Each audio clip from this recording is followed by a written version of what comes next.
Inilah bukti betapa ngerinya inflasi yang menghantam nilai uang rupiah selama 75 tahun terakhir. Di tahun 1950, punya 100 ribu rupiah itu tuh rasanya seperti tajir melintir teman-teman. Dan kayak punya ratusan miliar di zaman sekarang. Saking saktinya, kalian tuh nggak perlu pikir panjang deh buat beli 5 rumah di Kebayoran Baru atau beli tanah 2 hektar di Jakarta loh. Bahkan harga emas pada saat itu cuma 30 rupiah per gramnya. Kebayang nggak emas ratusan gram itu bisa dibeli cuma pakai selembar kertas, guys? Kemudian pada tahun 1960-an, 100 ribu itu tuh setara sama gaji setahun pegawai pemerintah. Bahkan setelah penyederhanaan mata uang di tahun 1970, 100 ribu rupiah itu masih kebeli motor Honda S90Z yang baru loh. Jadi bayangin guys, motor yang sekarang harganya jutaan rupiah, dulu tuh ditebusnya cuma pakai duit jajan. Masuk ke tahun 1980-an, meskipun nilainya itu mengecil, tapi 100 ribu tuh tetap bisa membeli 10 sampai dengan 12 gram ya. Sedangkan di tahun 1990, uang 100 ribu rupiah itu setara gaji UMR minimum, yang mana adalah sebulan untuk buruh di Jakarta.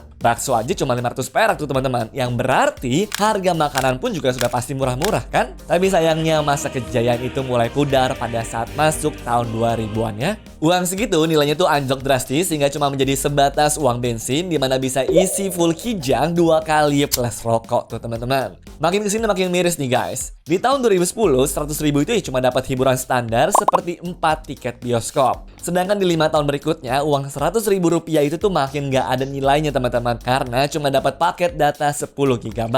Nah, di tahun 2020, tahu nggak dapat apa? 2 paket ayam McD doang. Sampai akhirnya kita di tahun 2026 ini nih. Ya, uang segitu paling cuma habis buat 2 gelas kopi fancy plus parkir di Jakarta kali ya. Sedih banget kan? Dari yang tadinya itu bisa beli aset properti, sekarang cuma jadi sisa ampas kafein di lambung doang tuh teman-teman.